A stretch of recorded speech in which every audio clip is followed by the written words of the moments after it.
Hey everyone, welcome back to the channel. Today, we're diving into something that affects all of us, whether we realize it or not. The science of eating for health. I know, some of you might be rolling your eyes, thinking, not another health lecture. But hang tight, because this is going to be a fun ride, and I promise you'll walk away with some practical tips that can actually make a difference in your life. So, let's start with the basics. Food is fuel, right?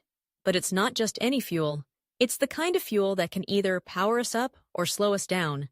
Think about it like this. You wouldn't put low-grade gasoline in a high-performance sports car, would you? So why do we do that to our bodies? The truth is, what we eat has a direct impact on how we feel, how we function, and even how we think.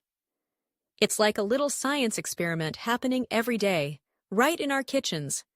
Now, let's talk about nutrients. We've all heard the buzzwords: proteins, carbs, fats, vitamins, minerals. It can feel overwhelming, but here's the thing. Each nutrient plays a unique role in our health. Proteins are the building blocks of our body, helping with everything from muscle repair to hormone production. Carbohydrates are our primary energy source. They're like the gas in our tank. And fats? Well, they're essential for brain health and hormone regulation. So, when you're planning your meals, think about how you can incorporate a balance of these nutrients. It's not about depriving yourself, it's about nourishing yourself. Speaking of nourishment, let's chat about whole foods versus processed foods. Whole foods, fruits, vegetables, whole grains, lean proteins, are packed with the nutrients our bodies crave. On the flip side, processed foods are often stripped of their nutrients and loaded with sugars, unhealthy fats, and artificial ingredients. I get it. Sometimes a quick bite of junk food feels like the easiest option. But here's the kicker.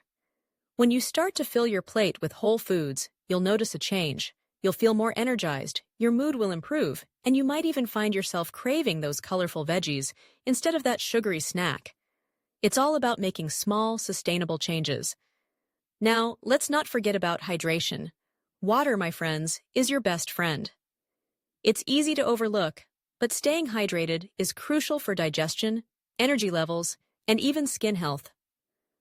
A simple tip: keep a water bottle with you throughout the day. It's a game changer, and if plain water feels boring, try infusing it with fruits or herbs. Suddenly, you have a refreshing drink that feels fancy and tastes great. And here's something I really want to emphasize. Listen to your body. We're all unique, and what works for one person might not work for another. Pay attention to how different foods make you feel. Do you feel sluggish after a heavy meal? Or energized after a salad? Trust your instincts. Intuitive eating is about tuning into your body's hunger and fullness cues. It's not about strict diets. It's about finding what makes you feel your best. Finally, let's talk about the joy of eating. Food is not just fuel.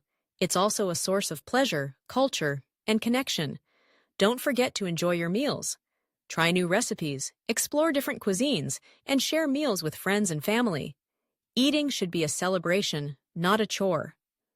So to wrap it all up, eat a variety of whole foods, balance your nutrients, stay hydrated, listen to your body, and most importantly, enjoy your food.